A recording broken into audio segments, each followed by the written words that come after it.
Hi dear viewers, Assalamu alaikum. Today I am going to tell about person and number. সুধী দর্শক, আজকে আপনাদের সামনে যে লেসনটি নিয়ে এসেছি, লেসন 3, বেসিক গ্রামার অংশ হিসেবে পারসন এবং নাম্বার। ইতিপূর্বে আমি দুইটি পর্ব দেখিয়েছি। প্রথম পর্বে লেটার, দ্বিতীয় পর্বে কিভাবে ওয়ার্ড গঠন করা হয়, how to make word. Today person and number. So let's start this lesson. তো শুরু করা যাক আজকের লেসনটি। Beginners grammar lesson 3, person and number. What is person? Person বলতে আমরা কি বুঝি? Person, a human being is called a person. আমরা আমাদের নিজেদেরকে, মানুষদেরকে আমরা পার্সন বলে থাকি।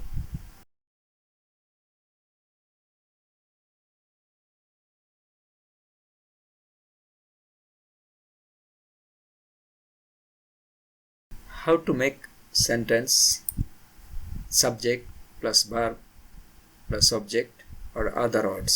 এখানে সাবজেক্ট হিসেবে ব্যবহৃত হয় পারসন।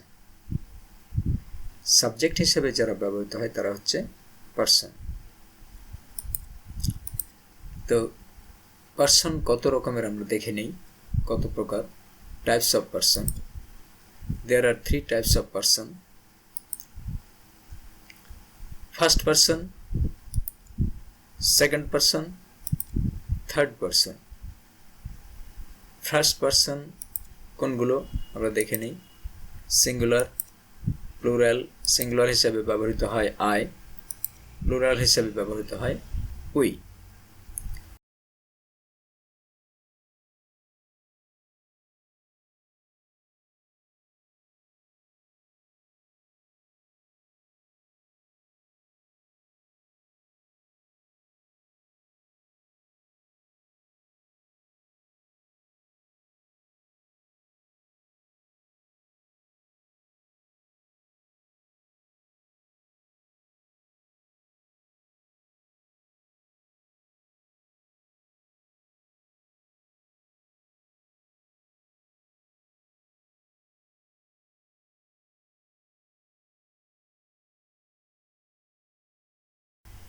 আমরা এটি জেনে থাকি, এটাই জানি, কিন্তু এর বাইরেও জানার আছে।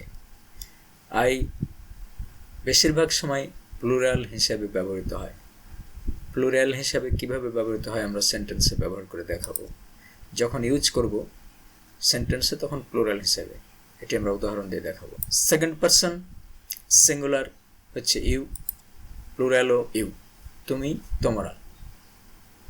ফার্স্ট পারসনে ছিল আমি, সিঙ্গুলার, আমরা, প্লুরাল, এবং ইউজ করব আমরা প্লুরাল হিসাবে, সেটি আমরা দেখাবো।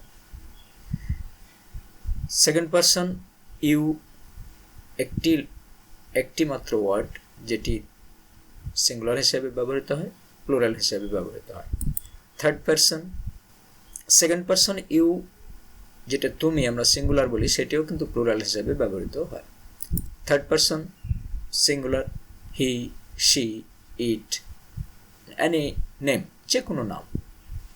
রহিম, করিম, সেলিম, মিনা, রোজি, এগুলো। প্লুরাল হচ্ছে দে। থার্ড পারসন প্লুরাল দে এখানে দেখানো হয়েছে।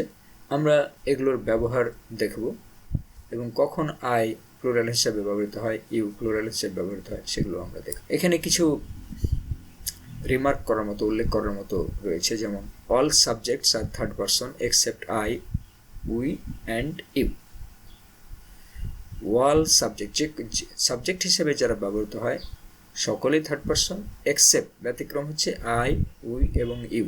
এই 3টি ওয়ার্ড ছাড়া সব কিছুই থার্ড পারসন। এটি মনে রাখার জন্য এটি বিশেষ একটি কোটেশন হিসাবে দেওয়া হয়েছে। অল সাবজেক্টস আর third person except I, we and you. এই 3টি ওয়ার্ড আই, উই এবং ইউ ছাড়া সব থার্ড পারসন। আরেকটি উল্লেখ করার মতো, সেটি হচ্ছে I, we, you and they are plural when used in sentence. আমরা যখন সেন্টেন্সে ব্যবহার করি তখন I, we, you and they 4টি প্লুরাল হিসেবে ব্যবহৃত হয়। এটি মনে হচ্ছে কেমন যেন একটু আশ্চর্য মনে হচ্ছে, কিন্তু এটি সত্য। আমি দেখাবো আপনাদের, তখন বুঝতে পারবেন।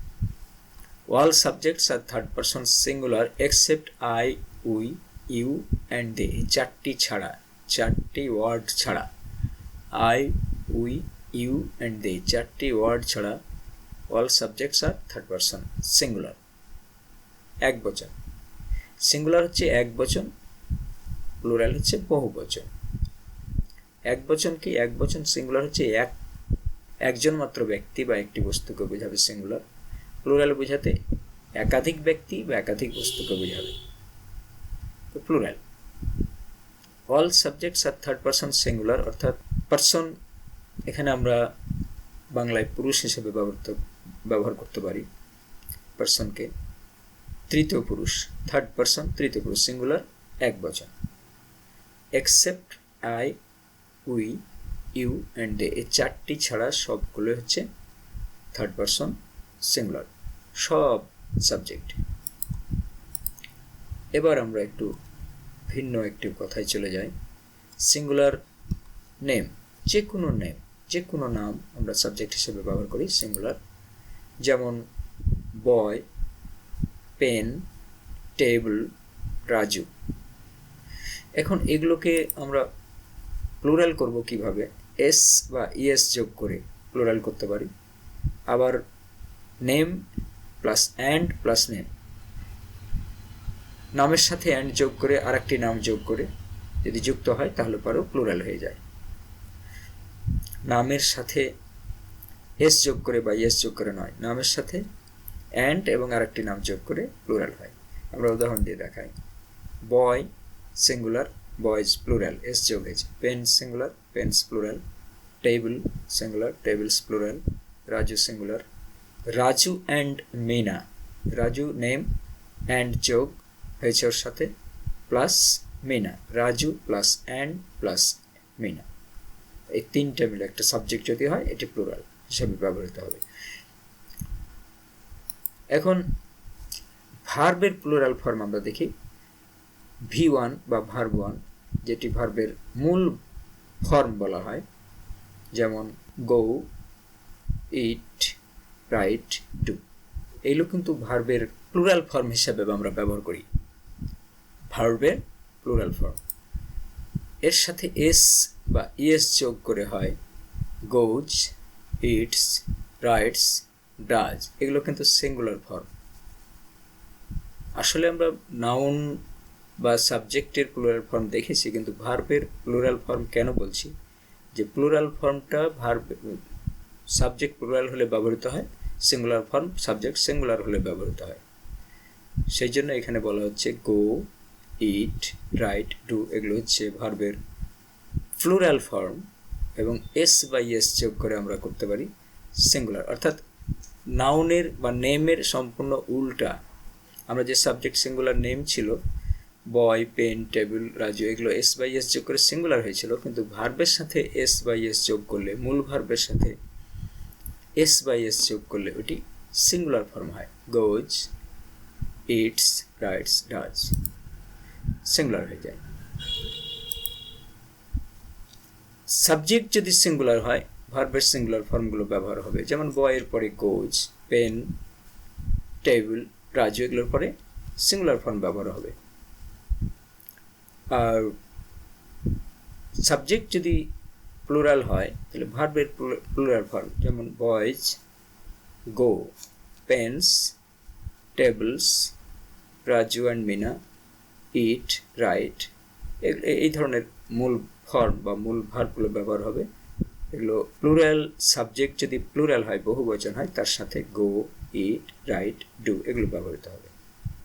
এবার আমরা দেখি, তাহলে সাবজেক্ট সিঙ্গুলার হলে ভার্বের সিঙ্গুলার ফর্ম অর্থাৎ ইএস বা এস বা ইএস যুক্ত ফর্মগুলো, সাবজেক্ট প্লুরাল হলে ভার্বের প্লুরাল ফর্ম বা মূল ভার্বগুলো ব্যবহৃত হবে। তাহলে এটি উল্লেখ করার মতো subject plural, verb plural form. I, we, you, they, এগুলো প্লুরাল হিসাবে ব্যবহৃত হবে। আই এর পরে গো, উই এর পরেও গো, ইউ এর পরেও গো বা ইট, এগুলো ব্যবহৃত হবে। টু, হ্যাভ, এগুলো প্রত্যেকটির পরেই এই ভার্বগুলো ব্যবহৃত হবে। অর্থাৎ ভার্বেরও প্লুরাল ফর্ম ব্যবহৃত হবে। এখানে দেখুন যে আই সিঙ্গুলার হলেও, ইউ তুমি সিঙ্গুলার হলেও কিন্তু প্লুরাল ফর্ম ব্যবহৃত হয়। গো, গোজ ব্যবহার হচ্ছে না আয়ের পরে, উই এর পরে গো। ইউ তুমি, তুমির পরে গোজ হচ্ছে না, গো। দে তো প্লুরাল ফর্ম তো ব্যবহার হবে, দে গো। I eat, we eat, you eat, they eat. I do, we do, you do, they do. I have, we have, you have, they have. অর্থাৎ I সিঙ্গুলার হলেও, ইউ তুমি যদি আমরা বাংলায় বলি তুমি একজনকে বোঝায়, সিঙ্গুলার হলেও ভার্বের প্লুরাল ফর্ম ব্যবহৃত হচ্ছে। Subject singular, verb singular, it, she, he, Rahim, এগুলোর পরে দেখেন যে ভার্বের সিঙ্গুলার ফর্মগুলো goes, eats, does, S by S যুক্ত, এবং subject singular it, he, she, Rahim, যে কোনো নাম, রহিম, করিম, সেলিম, মিনা, রাজু, যে কোনো নাম হতে পারে। তাহলে সাবজেক্ট যদি সিঙ্গুলার হয়, এক বচন হয়, একজনকে বোঝায়, সেক্ষেত্রে কিন্তু ভার্বের সিঙ্গুলার ফর্ম। বাট এক্সেপ্ট ব্যতিক্রম আয়ের পরে গোজ হবে না, আয়ের পরে গো, যদিও সিঙ্গুলার। এখানে একটি উল্লেখযোগ্য থার্ড পারসন সিঙ্গুলার নাম্বার হলে এস বাই এস যোগ হয় ভার্বের শেষে, বা সিঙ্গুলার ফর্ম ব্যবহৃত হয়। এগুলোর প্রত্যেকটি পরে ইট, হি, সি, রহিমের পরে ভার্বের যে ফর্মটা ব্যবহৃত হবে সেটা সিঙ্গুলার এস বাই এস যুক্ত ফর্ম। এক্সেপশন, আই আমরা সিঙ্গুলার হিসাবে I am a boy, I was eating, I is used as singular. এই am এবং was শুধুমাত্র সিঙ্গুলার ফর্মটা ব্যবহার হচ্ছে আয়ের পরে, বাদ বাকি যত ভার্ব রয়েছে সেগুলো প্লুরাল সাবজেক্ট, প্লুরাল হলে যে ভার্বগুলো ব্যবহৃত হয় আয়ের পরেও সেগুলো ব্যবহৃত হবে, যদিও আই সিঙ্গুলার। আমরা উদাহরণ দিয়েছিলাম আই, উই, ইউ, দে, এগুলোর পরে গো, ইট, ডু, হ্যাভ, এগুলো সাবজেক্ট প্লুরাল হলে যা ব্যবহৃত হবে আয়ের পরেও সেই ভার্বগুলো ব্যবহৃত হবে। এক্সেপশন হচ্ছে আয়ের পরে অ্যাম হয় এবং ওয়াজ হয়। I am A boy, I was eating. তার এখানে ওয়ার না হয়ে ওয়াজ হলো, এবং সাবজেক্ট সিঙ্গুলার হিসাবে এখানে ব্যবহৃত হয়েছে, একজন ব্যক্তি হিসাবে ব্যবহৃত হয়েছে। আই অ্যাম এ বয়, আমি একজন বালক, আই ওয়াজ ইটিং, আমি খাইতেছিলাম। শুধু দর্শক, আসলে আমরা যেটি জানতাম সেই জানার বাইরেও এখানে অনেক কিছু আমাদের লার্নিং রয়েছে। যেমন আমরা সবসময় জানতাম আই সিঙ্গুলার হিসেবে ব্যবহৃত হয়, কিন্তু আই আসলে সবসময় প্লুরাল হিসেবে ব্যবহৃত হয়। এক্সেপশন হচ্ছে শুধু অ্যাম এবং ওয়াজ বসে, বাকি সব প্লুরাল সাবজেক্ট হলে, সাবজেক্ট প্লুরাল হলে যে ভার্বগুলো ব্যবহৃত হয় আয়ের পরেও সে ভার্বগুলোই ব্যবহৃত হয়।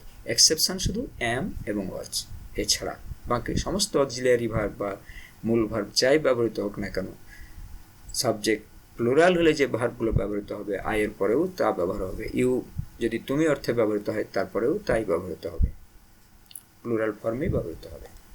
সে দর্শক, কেমন লাগলো আজকের লেসনটি? আশা করি নতুন কিছু ইনফরমেশান এখান থেকে পেয়েছেন। তো যদি ভিডিওটি ভালো লেগে থাকে তাহলে লাইক, শেয়ার এবং কমেন্ট করুন। পরবর্তী পর্বের জন্য অপেক্ষা করুন। শীঘ্রই পরবর্তী পর্ব বা পরবর্তী লেসনটি নিয়ে আসছি। সেই লেসনটির শিরোনাম হবে কিভাবে, হাউ টু মেক সেন্টেন্সেস, কীভাবে আমরা সেন্টেন্স গঠন করি। এবং ওইটি হচ্ছে কথা বলার, ইংরেজি লেখার, বাক্য লেখার বা সেন্টেন্স লেখার, পড়ার, বলার আসল রূপ হচ্ছে সেন্টেন্সের গঠন। সে পর্যন্ত সবাই ভালো থাকুন, এই কামনায় শেষ করছি আজকের মতো। This is the end of the lesson, but you can watch and listen as many times as you like. Allah Hafiz. Thank you so much.